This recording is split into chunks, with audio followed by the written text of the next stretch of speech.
नमस्कार साथियों, simple talk में आपका स्वागत है।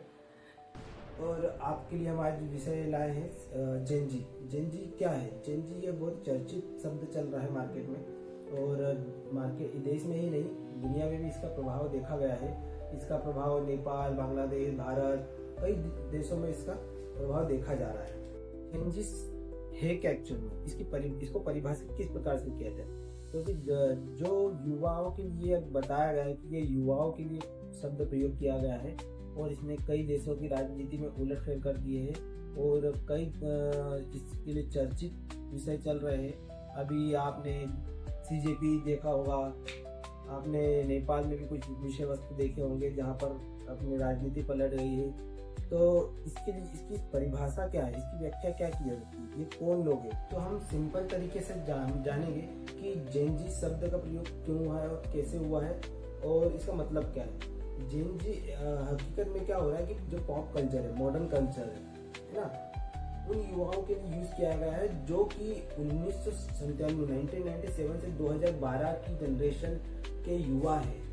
उनसे प्रेरित होकर जो युवा है उनके लिए शब्द प्रयोग किया गया है।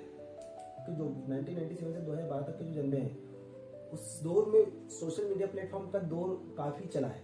मतलब इसके पहले जो इंटरनेट की क्रांति आई थी, तो इंटरनेट की क्रांति में ये इन युवाओं का शामिल होना ज्यादा है, क्योंकि ये युवा ज्यादा संलिप्त है सोशल मीडिया प्लेटफॉर्म पे का यूज करने में।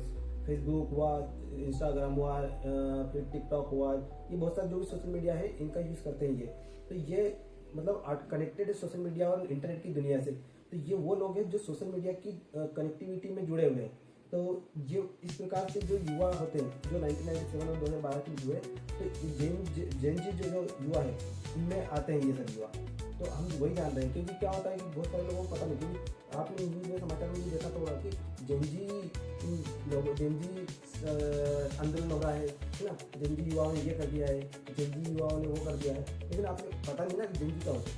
जेनजी वही युवा है जो आजकल के जो नए मॉडर्न तरीके के जो बच्चे हैं, जो उस दौर से जन्मे हैं और अभी भी तो चल रहे हैं। जेनजी जनरेशन क्या हुआ, नेपाल से शुरुआत भी हुई थी इसकी। जैसे कि जेनजी युवाओं ने नेपाल की पूरी तकदीर बदल दी। मतलब पहले जो पार्टी थी, चुनाव पार्टी, जो भी पार्टी थी जो सत्ता चला रही थी, उसको एक धड़ से पूरा उसका सफाया कर दिया। पूरी मतलब वहाँ की सत्ता पलट दी है युवाओं ने। तो ये वो युवा है जो क्या करते हैं, ये कुछ ही महीनों में, कुछ ही दिनों में अब सोशल मीडिया प्लेटफॉर्म के थ्रू कनेक्ट होकर अपनी छाप छोड़ते हैं और जल्दी से जल्दी एकत्रित हो सकते हैं। यह वो युवा है। जेनजी युवा कौन है?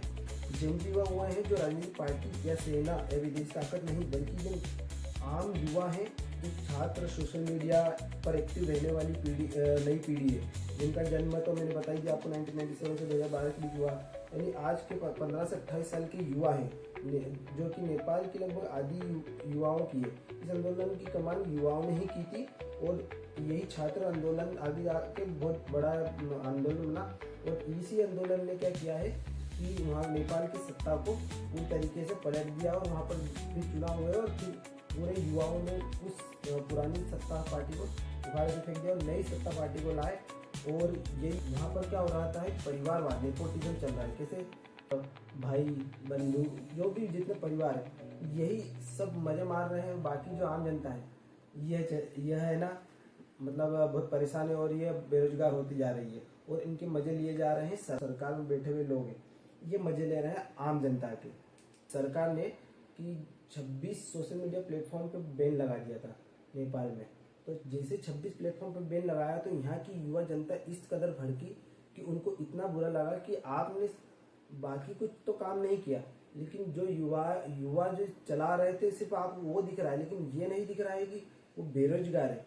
क्यों बेरोजगार है ये नहीं दिख रहा है आपको, पर क्या चला रहे ये दिख रहा है आपको।